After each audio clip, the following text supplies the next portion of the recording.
Now Richter versus Banjo. Folks, welcome to Grand Finals here at DNA.EXE. I know you were waiting for this, Nintoonist. It's a matchup, the Belmont and the Bear. We're going to small battlefield for game number 1.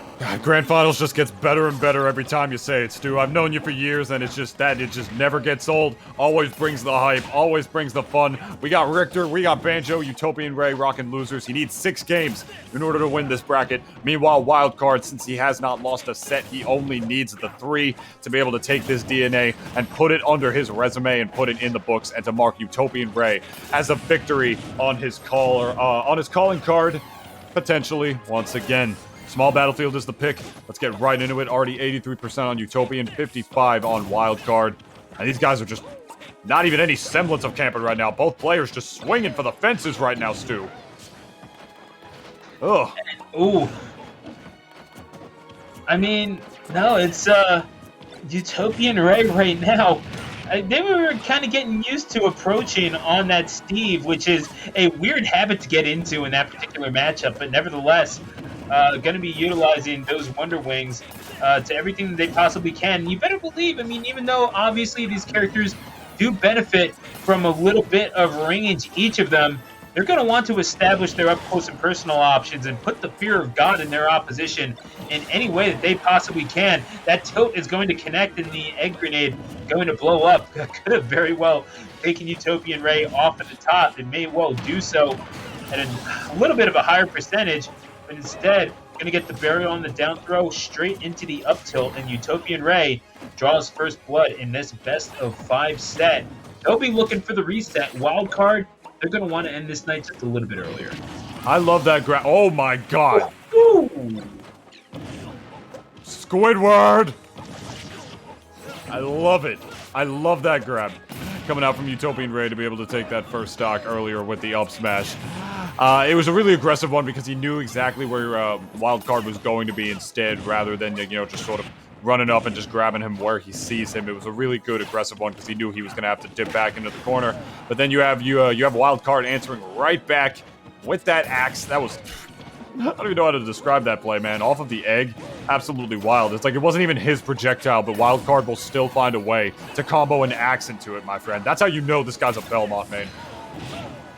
Oh, yeah, no. The Belmonts, they are dedicated to their characters. And, yeah, you kind of need to have a certain level of expertise, and that in itself requires a certain level of dedication. I mean, we've seen a few Wi-Fi Belmonts do their thing, but, yeah, Banjo doesn't have the best air dodge drift in the world, and that's going to cost UtopianRay their second stock. They get it right back, however, on that back throw. Sometimes all you need to do is get back to the center stage. Doesn't really matter if it's Angel Platform or otherwise. Mm-hmm.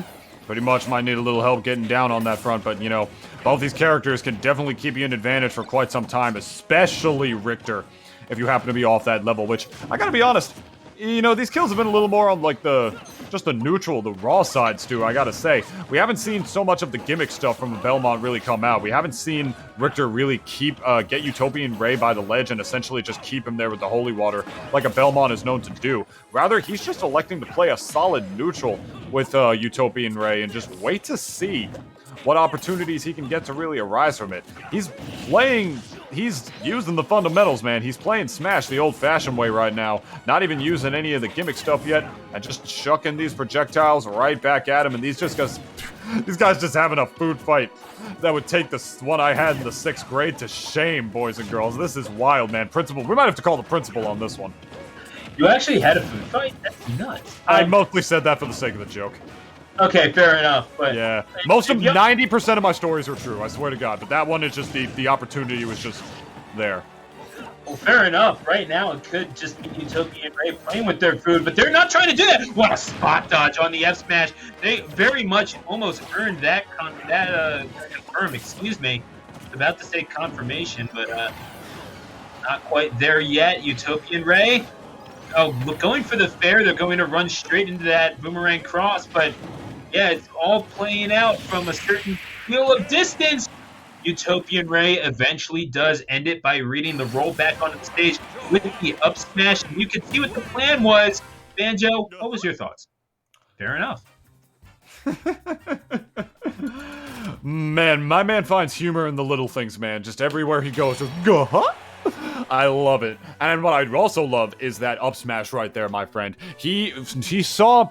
That was a beautiful up smash because it was just completely based on UtopianRay's positioning. He noticed that... Wildcard noticed that he was standing directly on the ledge, which led, Wildcard to assume, oh, he's probably gonna he's probably gonna read my neutral get up and go for an up smash right here, and UtopianRay was just way ahead of that, read his read right there. That is a little thing we in the esports industry or the fighting game industry call conditioning, because he just essentially conditioned him to think he was gonna do one option by faking that option, tricked him into doing another one, the one that he actually wanted, and then up smashed him for it and died. And as a result, UtopianRay has a little number 1 on that board, while Wildcard still only has 0. Conditioning is the name of the game, my friends. And as a result, looking like we're going to add just one more platform to this here battlefield, make it just a little bit bigger is what Wildcard wants. Which is understandable, the platforms being the way that they are, they can create a bunch of different various traps for, for Wildcard's items and whatnot. He can trap you on the platforms now with the, he can trap you on the platforms now with the holy water and whatnot. Oh my god! No, he's alive, he's alive. Oh, he actually saved him! He actually is! He actually is Wildcard! What are you doing? Oh no! Oh man, you had the opportunity at your fingertips and you saved him! Oh, that Wildcard, man. A part of you has to feel for him. This stock could have been over. He could have stolen that, but I mean, Wildcard is going to have to earn it the hard way now. There's no chancery here, ironically enough, for their name. But yeah, that's one that you have to think Wildcard wants back. Oh, especially now. Mm-hmm. Especially after he lost that stock, like you mentioned.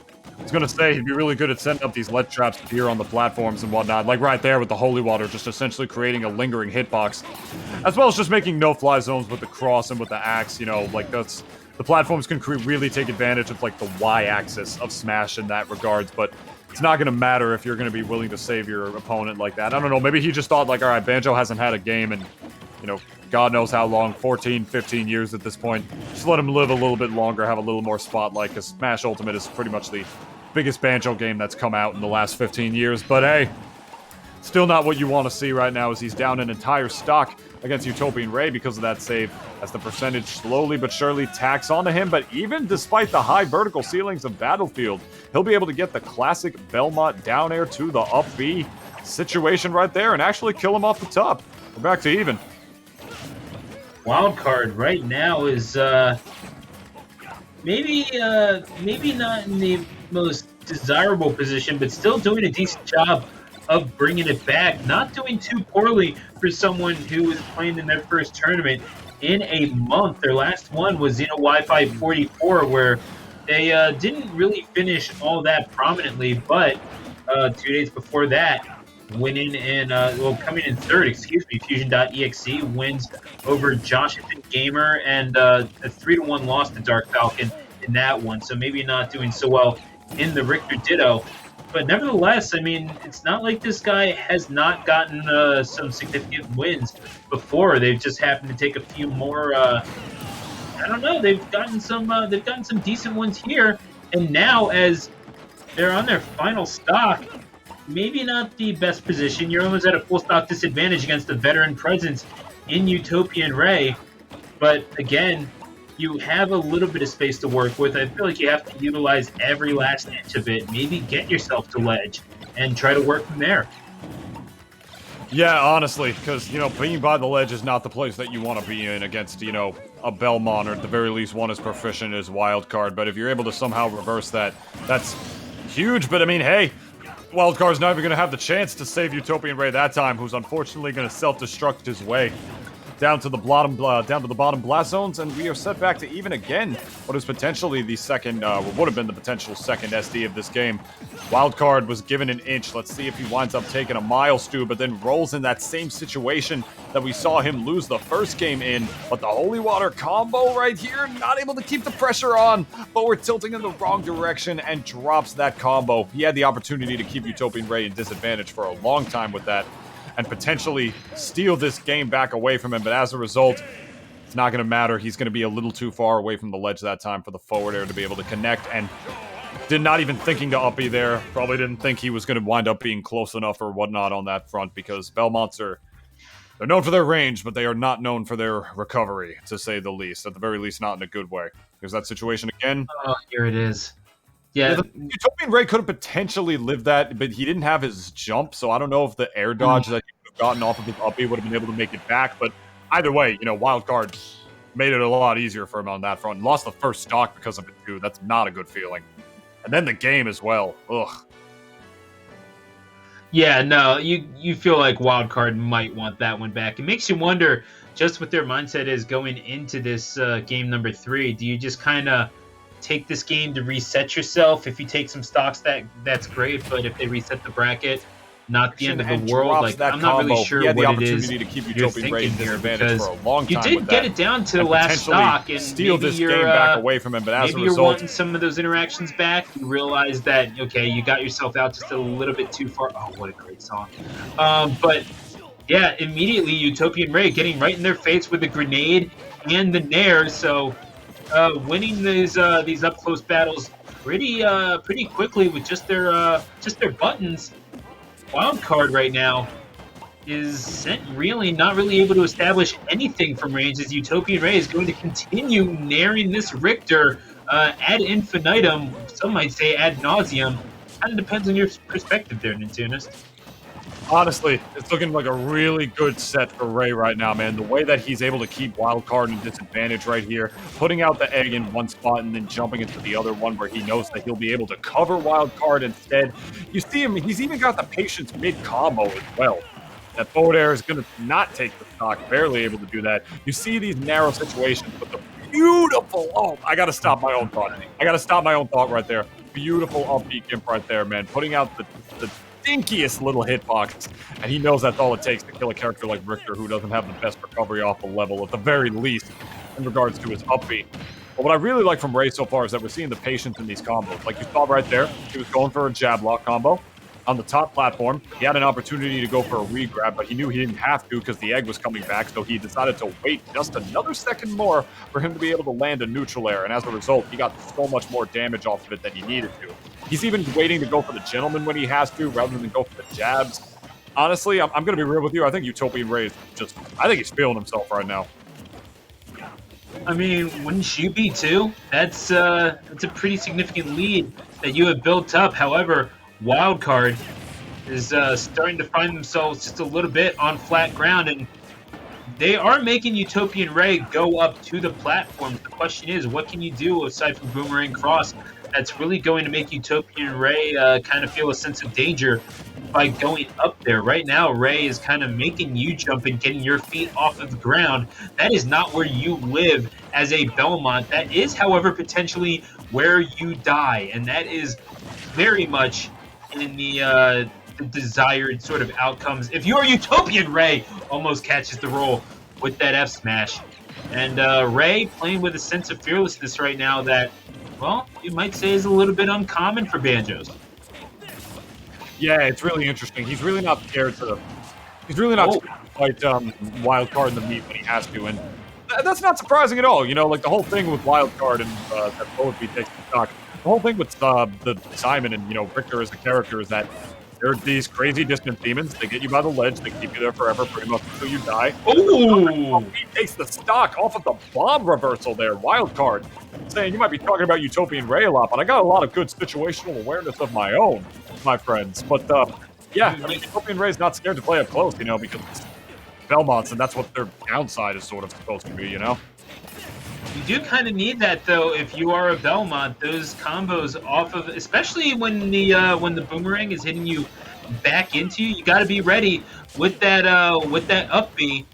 And frankly, I'm just gonna call it a show Ryu, even though it's not, because whatever. Honestly, what's the difference? Look, he's big, he's got muscles, and it's annoying. So it's a jumping uppercut. It's a DP. You can't convince me otherwise. Anyway, it's misses on the Wonder Wing. UtopianRay has been on point with these spot dodges this entire set. The amount of stuff that they've been able to avoid, calling out Wildcard's more committal options every single time. And if nothing else, the mental tax on Wildcard is significant. You're going to make Wildcard commit to those, maybe the quicker, less damaging ones. And that just helps Utopian Ray build up just a little bit of rage, enough to take care of a character like Richter Belmont, surely at a percentage that they would not desire. Sitting at 115, you're not even at a disadvantage right now. You do, however, have no more Wonder Wings to give. You got to get this kill one way or another. The F Smash might be looking for that. Utopian Ray showing their hand a little early, in my opinion, but they are still one hit away from resetting this bracket. The back there coming up onto the platform is going to do it. Wildcard got caught pressing buttons, and Utopian Ray resets the bracket 3-0. I feel like I took your gimmick, Nintunist. I went on for a little long there. Please. My dude, honestly, I wouldn't have it any other way. That was filthy with the jump platform, though. That is brilliant stuff. And Utopian Ray, you got to say, they earned every last one of those games in this set. Absolutely, my friend. And oh my god, off of these bombs again, the way he was able to get those uppies. Obviously, Wonder Wing's going to beat out everything on that front. Let's take a look at this play again. Off of the eggs in the holy water this time around. Oh, beautiful. Like, that's just like a Belmont main, you know, taking advantage and getting those exact same kill confirms and combo kills off of your opponent's item. Ain't nothing to it, and the backer is going to do it. What I really like over there is that Utopian... Wildcard almost died twice.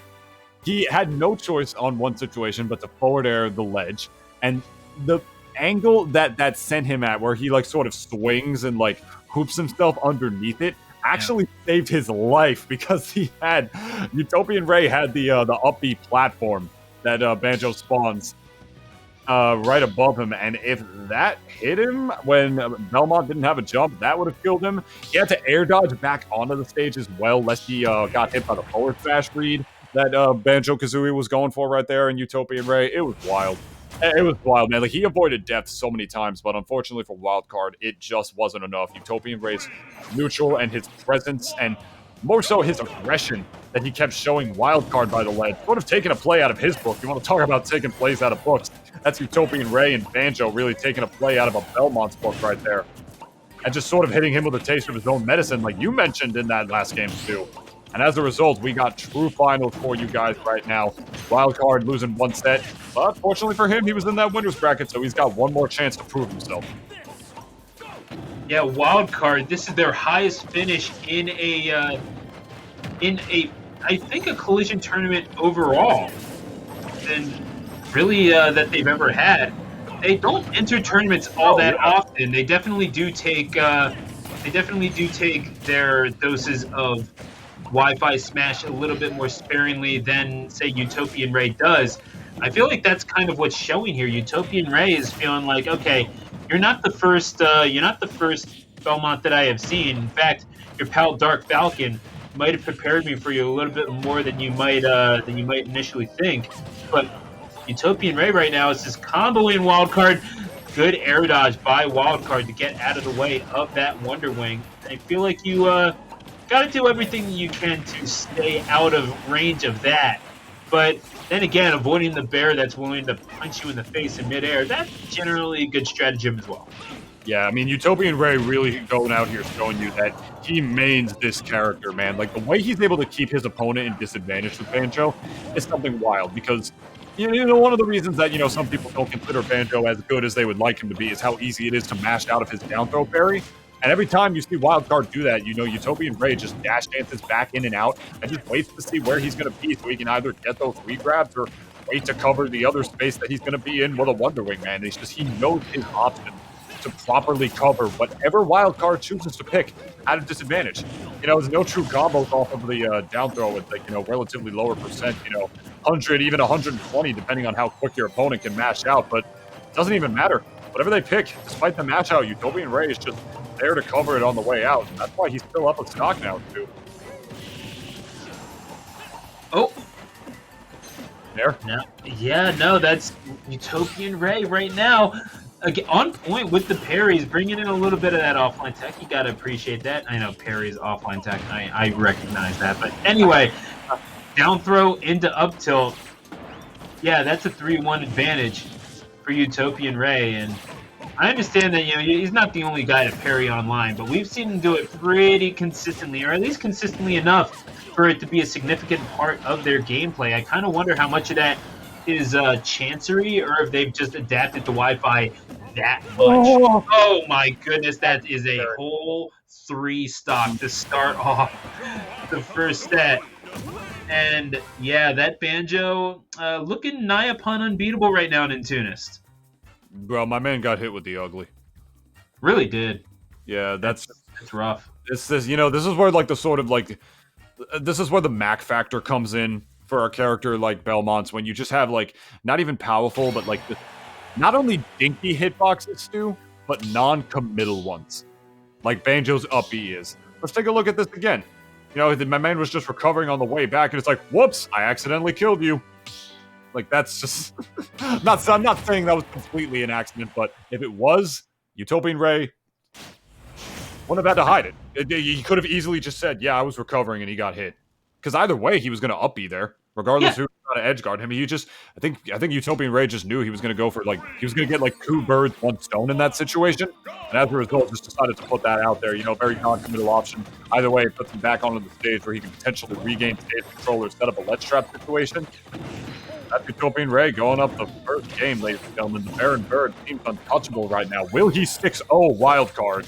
Remains to be seen. You're going to have to stick around to find out as we get another stage change of the set, seeing Town and City for the first time, I think, in this set.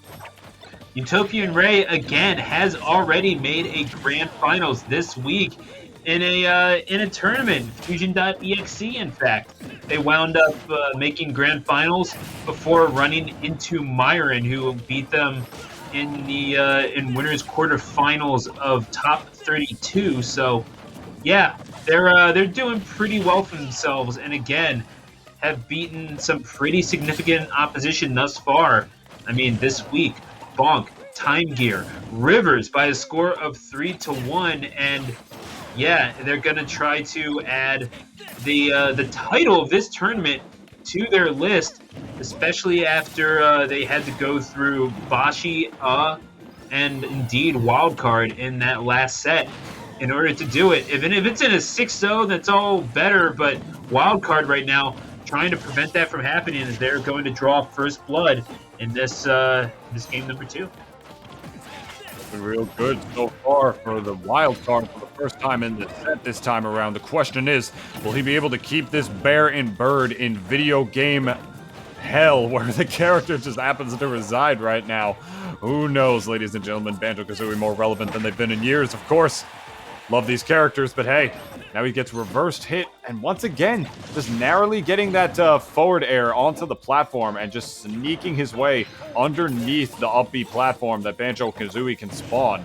The jump pad, I should say, I think is the official term for it. Once again, we're really never seeing any of these classic Belmont situations, and I think UtopianRay is just... I think that's just because UtopianRay is just doing such a good job, like with his mobility and how he's reversing these eggs and whatnot, and more than anything else, just keeping Wildcard in disadvantage. To the point where he's just never even able to set up these holy waters by the ledge. You gotta be real. I mean, some people like to call, Belmont's a whole gimmick, but as that forward B takes the stock, that is a big part of Belmont's win condition, is keeping you in that ledge trap situation so he can get the forward smash. And I gotta ask you, Stu, have we seen Wildcard do that once in these sets so far? Makes you wonder, they might have to rely on it. UtopianRay, of course, is capable of getting that download, but Ray commits just a little too hard to that F smash, and they're going to be made to pay for it. As well, I mean, smart on Wildcard to wait for UtopianRay to perform an action and then hit the F smash. That's going to garner them a pretty significant lead in this game number 2. Wildcard right now is, you're kind of cruising on easy street. Ray is trying to goad Wildcard over to the ledge, trying to get the stock a little bit earlier than they might otherwise. But Wildcard not taking the bait, keeping their distance, utilizing the big stage of Town and City, and trying to stay in the center lest they get forward aired like this. And yeah, that is exactly what UtopianRay wanted. That was a beautiful stock. He was only at 60%, so he knew the down throw was pretty much going to be completely useless, so he decided to forward throw him there for positioning, and then actually comboed the Banjo forward throw into a down tilt. I've never seen a Banjo do that before, personally. I doubt it's like too much of a rare thing, but I mean, it might be, because no pun intended, UtopianRay with this Banjo, man, just showing you how good he is with this character, man. The forward throw to the down tilt, to the perfect up B positioning into the forward air to kill Richter because of his poor recovery. That was a hell of a stock stew. And he's just keeping that onslaught going, man, all the way up to 85. Gonna catch that Holy Water and create a no-fly zone for Wildcard, using his own Holy Water against him, saying the power compels me, my friend. I don't know what you're talking about. And again, not doing it from this side of the stage, though. Downtown, a little too far. Oh, missing on the grab. Wildcard taking advantage with the tilt, that ranged option. Yeah, they're jumping back, and UtopianRay is kind of biting for this kill, eating a little bit of damage for it. But UtopianRay is eventually rewarded for their persistence, getting in there, getting Wildcard off stage with the back air, and now they're going to have to win it again. It's going to be back air. Is it going to get the kill? No. Town and City, pretty cavernous, but the eggs are effective in keeping Wildcard away from the ledge. UtopianRay, they're up 2-0 right now. Dare we speak it into existence? That big number 6 is looming in the background as Wildcard's number, well, it remains the same, Nintunist. I'm going to take you on a little trip after these replays of what's going on in UtopianRay's mind right now, but let's take a look at these replays once again. These rare replays, pun fully intended this time. There's a forward smash, going to be able to take, what is that stock? And there he is, bringing it back again. This was the play of the game, in my opinion. That up B to the forward air, looking like a damn Sonic player out here with the spring off the level. To be able to continue that edge guard off of a very unorthodox combo in the forward throw to the down tilt. And there you go, the eggs making a wall. UtopianRay's head, he's literally saying, okay, Richter off stage, go die. This is where I make Richter go bye-bye. If I get Richter off the level, I can make his stock go boom-boom. Oh, man. That's an actual look into the head of UtopianRay right now. Because that's got to be like the 4th time in this set so far that he's gimped him like that. Honestly, he finds a new way to do it each game, man. It's just... This is... I don't want to count my chickens before they hatch, too, but this is really looking like it might just be a download. I mean, the chickens might not get a chance to hatch, as prominent as these eggs are, but still, UtopianRay looking for anything that they can possibly get to keep that keep Wildcard below the stage. Make them exhaust all their recovery options. Maybe UtopianRay goes a bridge too far that time. They will be allowed to recover. Only sitting at 50%. That back air is going to get them off the stage, and indeed, another one will send them into the blast zone. UtopianRay 2 stocks away from taking DNA.EXE. Stage control is reset once again in the favor of UtopianRay once again, but got hit with the very awkward back hitbox of the rapid jab right there, and Wildcard is actually able to SDI out of it. Does still find his way back in the corner, though, but UtopianRay not able to continue it regardless. Still up a stock right now, putting these eggs back in hand. No ledge trap situations on the part of Wildcard again. You see him trying to set it up by throwing the Holy Water by the ledge. UtopianRay is quite literally taking the high road every single time, just going up and above them, knowing that his character, even though it's just one, does have multiple jumps, so he'll be able to get around those ledge trap situations if he has the option to, as that forward smash Wildcard takes the stock. UtopianRay right now trying to get in on Wildcard, as Wildcard is doing a decent job of keeping things even keel at the very least. UtopianRay is going to make it back.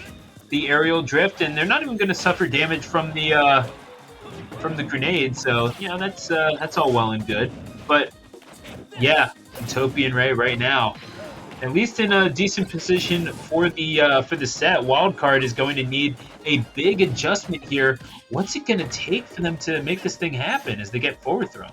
I don't know, man. Like, Ray's playing so aggressive, and I feel like he's been playing increasingly aggressive as these games have gone on, going for some crazy off-stage airs and whatnot. Again, Wildcard down to his tournament stuff right here, his tournament life. And as a result, just getting in the face of a Belmont is sort of just the counterplay to the character, you know? He's a distance demon. He keeps you by the ledge forever. He's got the whip to be able to, you know, keep you at bay on the stage too. But if you got the frame data or the disjoints to really contest with him up close like that, you can keep him in disadvantage for a pretty long time. And you don't got to be a Mario main to know you can do that, my friend. And UtopianRay saying, you know, God, you can view it as a Banjo main too, despite what some people say about this character. He's doing a wonderful job keeping him off the level where he belongs. And I saw where Ray's head was at, but the percentage was just a little too high.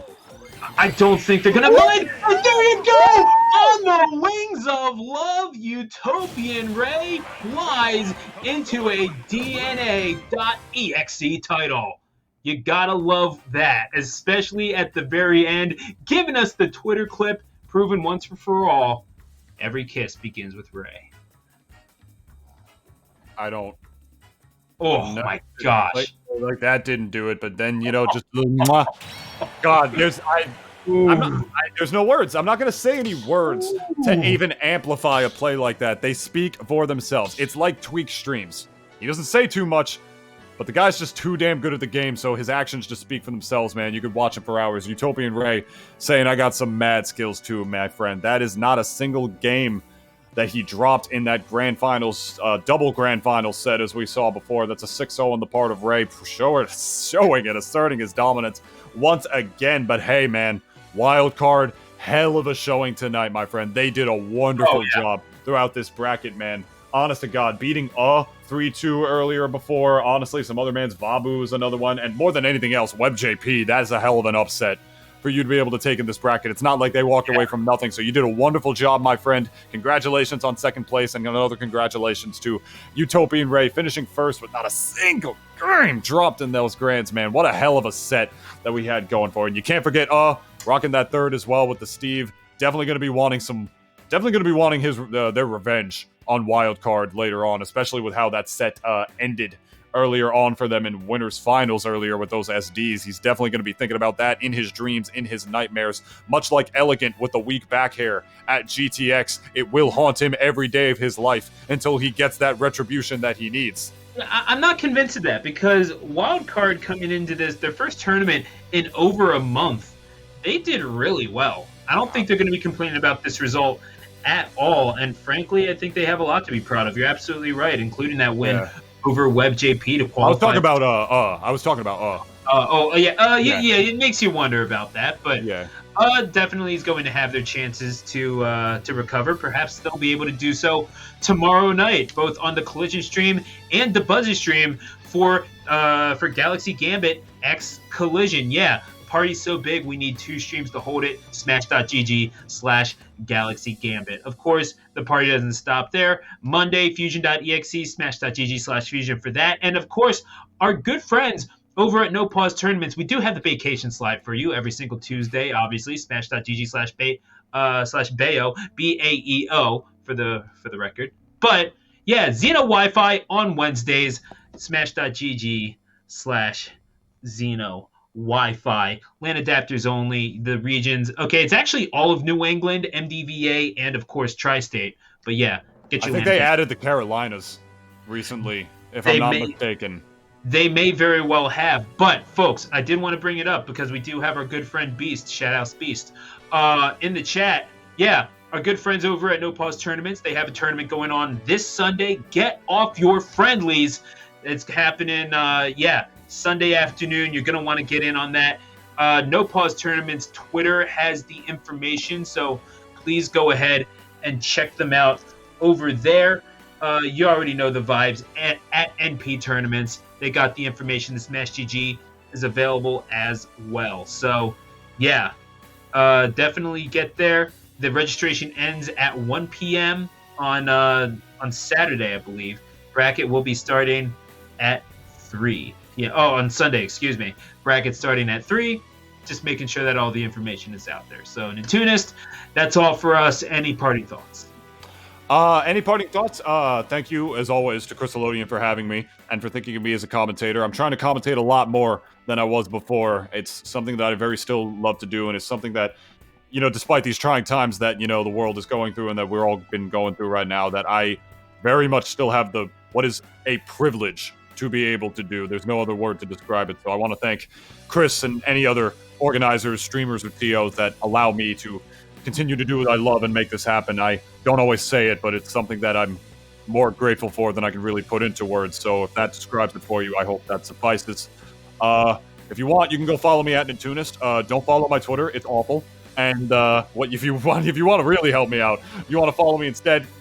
Check it out, ladies and gentlemen. It's the Double D Experience. You probably already know, considering it is your mom's favorite podcast, and she probably talked to you about it already. But in case you don't know, I do a podcast with my good buddy Dennis, who is a historian who somehow has less of a filter than I do. So if you want to come and check out what that's all about, we got new episodes every single Friday at 8 p.m. Eastern Standard Time. It's sort of a comedy, banter, podcast variety. We talk about literally anything. We take listener questions where we do listen to anything. And one listener question we had was, somebody asked us how many kangaroos that me and Dennis could take in a fight, to which we were realistic with all of you, and we claimed a whopping none.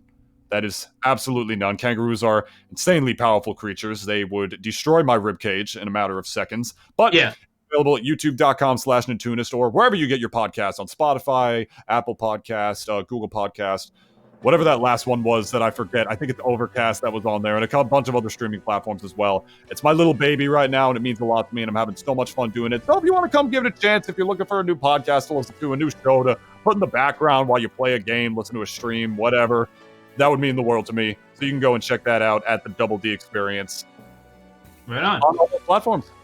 Yeah, no, don't try to fight a kangaroo. They will absolutely smoke you. But no, that's pretty much all we've got going on. Be sure to follow Masterhand Gaming on Twitter at Masterhand Games. But yeah, we're very glad to be able to do this for you every single week. I've got a stream as well. You can look me up on Twitch if you're so inclined. Please watch your stream. It's so funny. We're trying to figure out what we're doing, but no matter what we're doing, we're definitely going to do it incompetently, because that's how we roll. But yeah, no matter what, more importantly than that, all the social media stuff, we still got a real world out there, and there's a whole lot of bad vibes going on to it. So make sure you add to the good ones. Do something nice for a stranger today. So that's going to do it for us. Once again, the final score, a 6-0 for UtopianRay in grand finals against a very worthy opponent in wildcard. Did a lot to get there, and certainly looking forward to both of them in the future. So that's going to do it for us. For Crystallodian Production and Nintunist as my co-caster, I am Mazer Stu, the announcer, saying good night, and until we meet again, happy smashing.